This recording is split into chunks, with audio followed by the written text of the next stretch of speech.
talks are a little bit related, and it's good to see differences and similarities between populations in general, and to better understand how these things work. So I'm going to try and walk you through some of our studies and our thought process of how we present these studies on motor cognitive interaction. And specifically, I'm going to speak today about Parkinson's disease. So just to keep everyone on the same page, Parkinson's disease, as you know, is the second most common neurodegenerative condition. And it used to be 1% of the population over the age of 60, but recently there has been an epidemiological study stating that there's estimated as 2% of the population over the age of 60, and as we've heard today with the aging population, this is likely to rise. Now, the hallmarks of Parkinson's disease are obviously motor, so we know of symptoms such as bradykinesia, rigidity, tremor, and gait instability. But a lot of the patients also have non-motor symptoms, and these are quite often reflected very early on in the disease. And when we look at the non-motor symptoms, we see a variety of symptoms, including autonomic function, but also depression, mood-related problems, and cognitive decline. If you look at this slide here, this is a summary of the current literature, and the green represent the most frequent disorders, non-motor symptoms in the stage of diagnosis. So really early on, we see constipation as an autonomic function that is impaired, and cognitive decline, as well as depression. Now, it doesn't have to be dementia to be cognitive decline, but people start reporting on the subjective complaints of memory and subjective complaints of decision-making, and this can be identified also in neuropsychological testing. So it's something that is highly common and is reflective in everyday life. The interaction between motor and cognitive function can lead to falls, can lead to deterioration in function, can lead to loss of independence. Now, traditionally, motor cognitive interaction was evaluated using the dual task paradigms, as we just heard of. So you basically give another task to someone, could be motor, could be cognitive, could be auditory task, and you measure the effect of that task on the gait or on the balance or on the task, the motor task that you look at. And in patients with Parkinson's disease, even in single task, even when they're just walking in a corridor, in a laboratory, clean, no issues, nothing, well lit, and all of that, you can already see differences in gait, obviously, which here I'm showing gait variability, which is a very highly sensitive measure of gait, looking at the stride-to-stride variations of the walking. If you give them a dual task, and this is a simple dual task of serial subtractions of 3, you can see the effect of the dual task or the secondary task on the actual gait performance, showing deterioration of this, and this is a very high, oops, sorry. This is a very high CV. How do you, yep, here. This is a very high variability, which is also considered a high risk for falls. So we see that a secondary task can actually impair the ability and also cause some functional performance deterioration.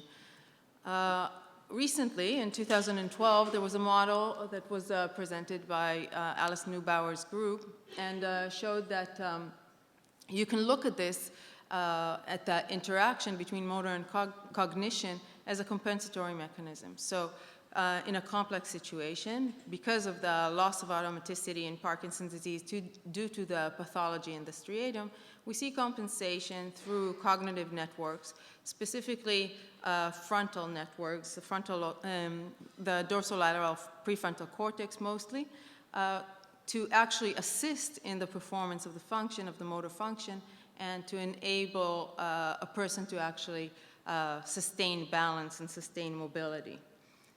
Now, as we know, Parkinson's disease, we have also cognitive deterioration or cognitive impairment. And as this impairment starts to become apparent, there is insufficient cognitive control, and therefore this compensatory mechanism actually declines. There's a cognitive overload, and as a result, we see what's called a failure, a gait failure. This can be falls, this can be fog, and this model can actually explain why we see that interaction so closely related. Now, as I said, dual task paradigms can only give us the indirect look into motor and cognitive interaction. They can explain why a secondary task can cost us in a bad performance of gait or bad performance of balance, but it cannot really give us the information that we're looking for in terms of what is happening in the brain. NIRS, which I understand you heard a lot about this week, is a functional neuroimaging modality that can actually be used during walking, similar to EEG, and it can give us information on the neural activation in a certain area of function. We're talking about a relative method, so it has to be compared to either baseline walking or to standing. But we're looking into neural activation that is a subject or a reference of influx in HbO2 and concentration of oxygenated hemoglobin, and this is related to higher metabolic rate, and higher metabolic rate can be related to neural activation. So if we look at, this is a courtesy of Andrea Russo, and just I'll put this on.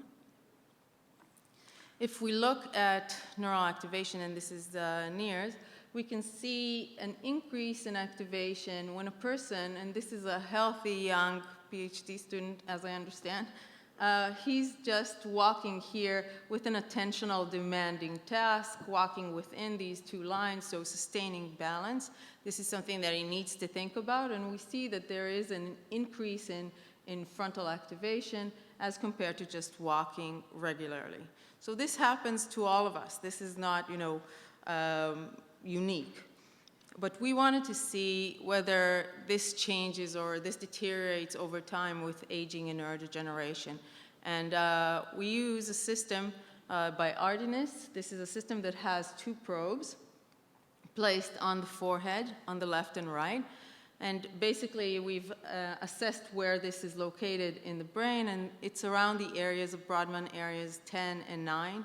So we're looking at a very prefrontal cortex, almost orbitofrontal, areas that are related to executive function, working memory, attention, things that have to do with dual tasking and multitasking. Now, NIRS is a great system, don't get me wrong, but it has its limitations. As you can see, we're talking about two probes, so I am not very good in dual tasking. So only two probes that measure basically a very narrow area. So the only thing that we can say about this is not what happens in the entire brain, but rather what is happening in a specific location. So we use this system to actually look at the activation during walking, and we provide our subjects with a secondary cognitive task, in this case, serial 3 subtractions. So this is a simple task. It's not very difficult.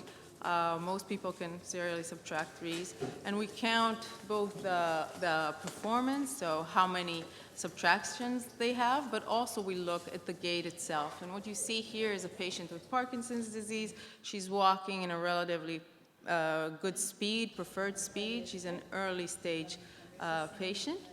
And here she's doing the same, but with a dual tasking.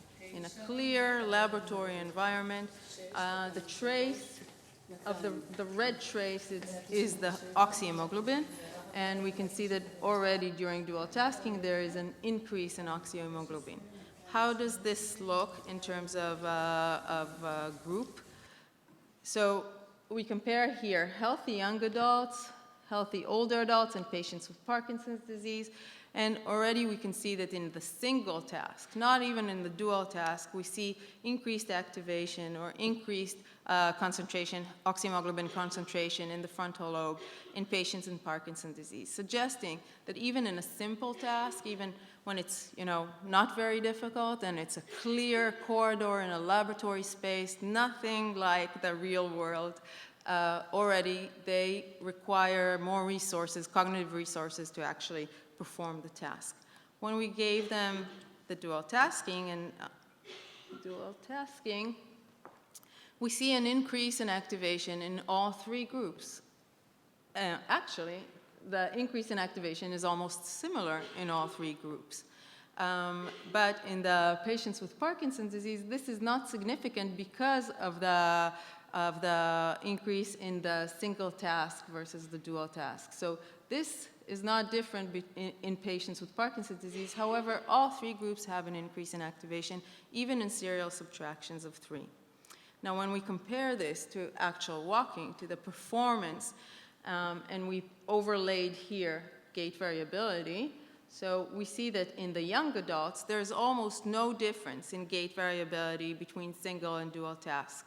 In the older adults, there's a little bit of a difference between single and dual task, whereas in the patients with Parkinson's disease, this is a significant increase in dual tasking, and we can see this is the delta between single and dual task, and we can see that there is really a big gap here in the performance. So suggesting that, although they were able to increase their activation, and it's almost at the same level as for the other two groups, this was an inefficient performance or inefficient activation because it didn't help them with a dual task cost. So if we look at this in a different manner, basically, we can measure this distance or this change, and potentially this might be related to reserve capacity. So people with lower reserve, I should say, won't be able to actually tap into this. This would be inefficient for them to actually tap into this to help them in performance in daily living, whereas healthy young adults have a wide reserve capacity, which can allow them to be flexible in everyday life, which can allow them to be to sustain performance in a better way. So the next thing we wanted to know is this really focused on dual tasking, or does this happen in every task, in every complex ability where we do need some cognitive performance? So the first task that we took was turning. Turning is a complex motor task. It requires asymmetry, it requires planning, it requires balance that is very different from everyday life, from just walking in a straight line.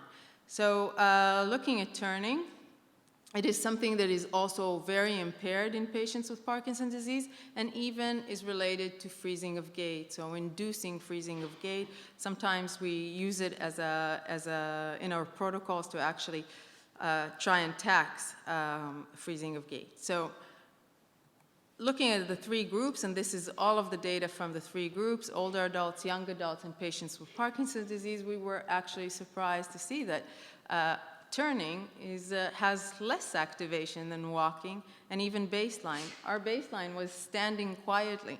So there is less activation in the frontal lobe when you turn than there is when you're standing or when you're walking. Again, going back to our FNIR system, we're measuring a particular area of the brain. We're not measuring the entire brain. So this might be the reason for this. But we didn't give up because we figured, let's look at the patients with Parkinson's disease who have freezing of gait. So only taking that group of participants that had freezing of gait and look at the turns that had freezing and the turns that didn't have any freezing. So we had 44 turns without freezing episodes. And indeed, it was the same pattern. So a decrease in activation during turns, walking nicely. We see here prior to it's 3 seconds prior, then 3 seconds before the actual turn, and the duration of the turn itself. But during turns with freezing, the pattern was completely different. So when patients turned and had a freezing of gait episode during that turn, we saw an increase in activation 3 seconds before the actual turn. So something in this in this turn actually created this, and it was even before they started turning. And when we look at this combined, we see that they are very different and very different from walking. So what is it within this turn that actually caused this freezing, or potentially helped bring that freezing about? So we decided to dissect these turns and to better understand the mechanism behind it. And we had, in this protocol, 2 different types of turns. One, we asked the patients to walk straight for 10 meters. There was a cone waiting for them at the end of the walkway to turn behind the cone and come back to us. That was what we called anticipated turn. The unanticipated turn, we told them to walk, and in a certain time, random timing, the researcher or the assistant told them to turn. They needed to turn unblock, and this was unanticipated. So 2 different types of turns. One that has a planning mechanism in it, so you need to plan the turn, you can see it, you can anticipate it, and one that was totally unanticipated. So what do you think happened? Come on. What do you think happened? Which one of them elicited freezing of gait?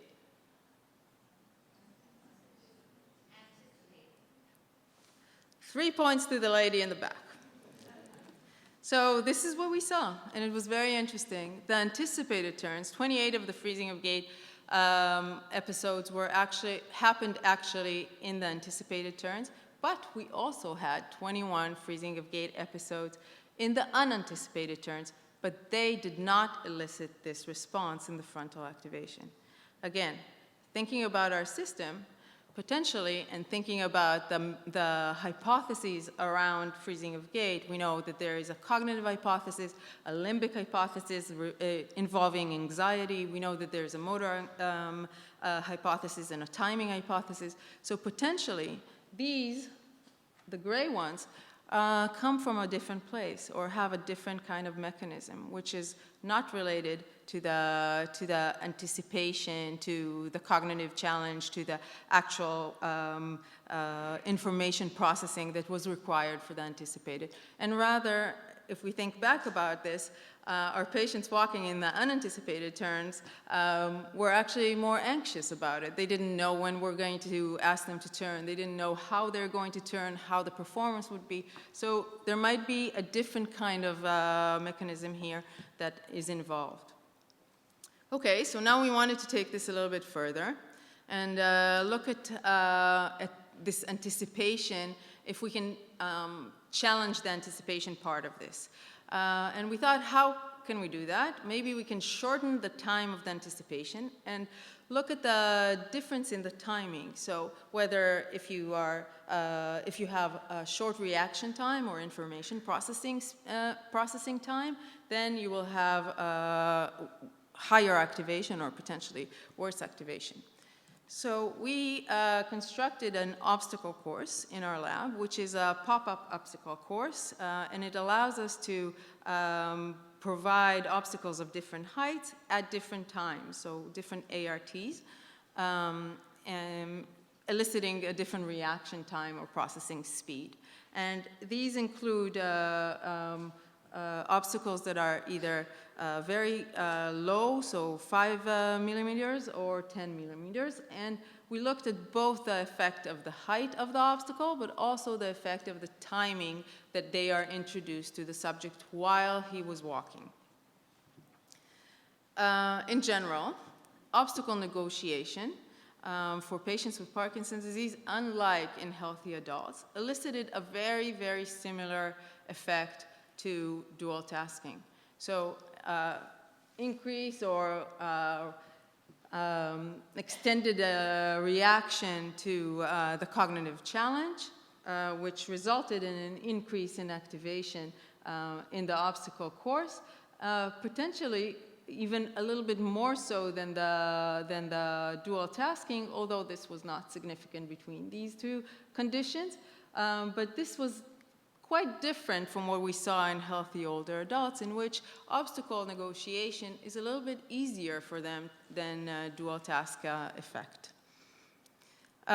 So looking at the effects of the obstacle size and the timing of the obstacles, the different heights or the different sizes of the obstacles did not matter. They had the same effect on prefrontal activation. So patients walking in this condition showed a very similar effect, whether they were 50 millimeters versus 100 millimeters of height.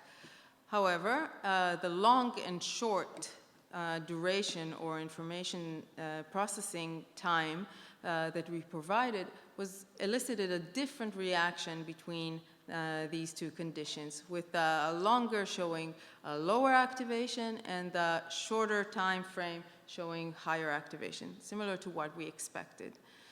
Now, going back to the model of the automatic gait and compensatory increase in reliance of attentional resources, this still doesn't give us information about automaticity.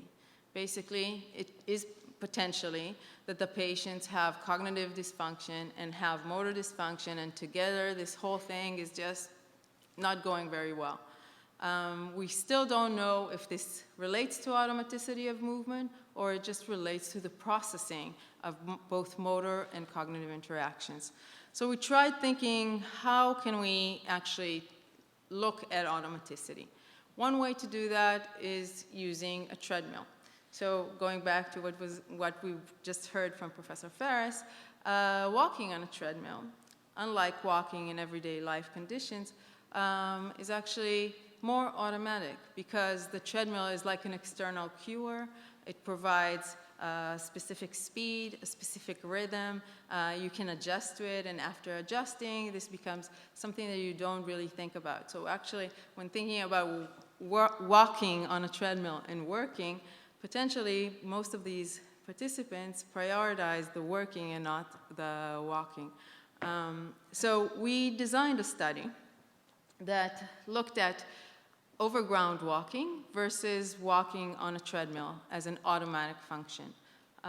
We asked our subjects to first walk overground and then rest for 10 minutes, and then we did the same and measured their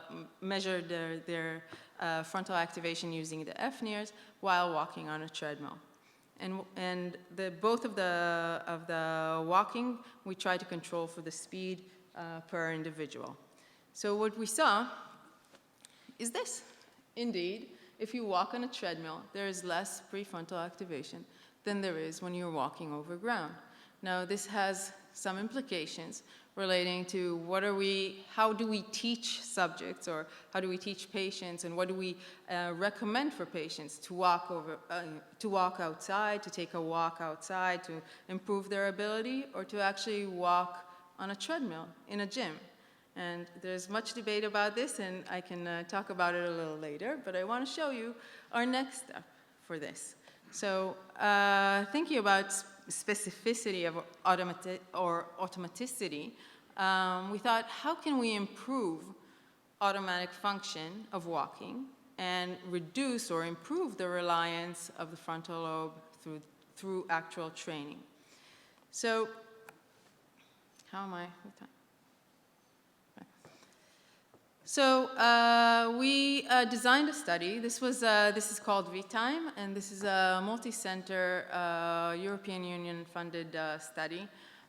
It's a randomized controlled trial that we designed a system that includes virtual reality while walking on a treadmill. The idea here was to actually combine both motor function or motor training with cognitive training that looks specifically at dual tasking, planning, scanning the environment, obstacle negotiation, and navigation, things that are really important for everyday life activities. So we had 302 subjects in this study. All of them had at least 2 falls in the 6 months prior to the study. The primary outcome measure of the study was to look at the effect of motor cognitive training on the reduction of falls in older adult population. So 302 subjects, out of which 140 were patients with Parkinson's disease, and we had older adults, idiopathic fallers, but also individuals with mild cognitive impairment. So the virtual reality itself, there's volume, so I'll talk loud. The virtual reality itself consisted of basically, it's a TV in front of the subject. He's walking on the treadmill. And as I said, there are multiple cognitive domains that we tapped into. So decision making, they had to choose the direction that they're walking, navigation to a certain location, sustained attention. They had to ignore all kinds of distractors that were on the way. All the while planning how to negotiate obstacles that appeared before them. They received feedback from the system in the form of knowledge of performance. So they had these 2 feet on the screen that represented their own walking, but also knowledge of result. Did you pass, how many obstacles did you pass, and what types of obstacles? There were 2 different obstacles here. All of the subjects received 18 sessions of training, about 45 minutes each session, and this was a progressive training, so we increased the duration of the training, we increased the difficulty level of the cognitive function, but we also increased the motor aspects of the training, increasing the speed and the duration of the study. The control group did the same amount of study, same intensity, same duration, but they walked on a treadmill without the virtual reality. So a proper motor training versus a motor cognitive training. As I said, the primary outcome was falls, and we were happy to see that both of the groups showed a decrease in the amount of falls 6 months post-intervention. This was significantly greater in the group that did the VR. This was published last year. And there was a 42% reduction in the number of falls, which is a lot. We also looked at their gait, their cognitive function, and of course, FNIRS, pre and post-intervention. And this is what we saw in the VR group. So this is the effect of training on frontal lobe activation, 18 sessions. We see here in blue, this is pre. In green, this is post, and we see usual walking here. This is dual tasking, all of this over ground, and obstacle negotiation, which was significantly different post-intervention with a reduction in prefrontal activation. So for us, this was this strengthened the notion that actually this was task-specific for the training, and we saw an improvement in their ability to actually negotiate obstacles, also in the form of frontal activation.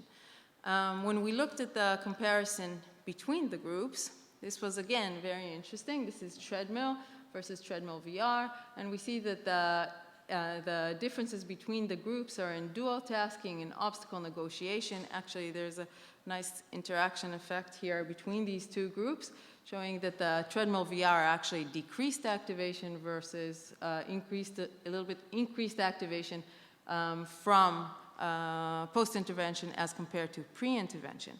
But what's really nice about this slide, and you have to admit, 2 minutes, you have to admit, is that we even see a decrease in activation in the treadmill training group in usual walking after the training, which means that even if we just, and this goes back to the first talk of this morning, even if we just tell them to be active, we already see gain of function, and we see a really important improvement in their ability.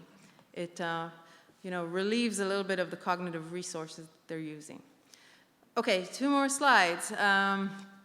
So in every trial, as you know, there are those who respond and those who don't respond. And it's really critical to maybe better understand why people respond and why people don't, and also to identify those who will not respond in order to actually provide them with something else or not include them, for example, in clinical trials.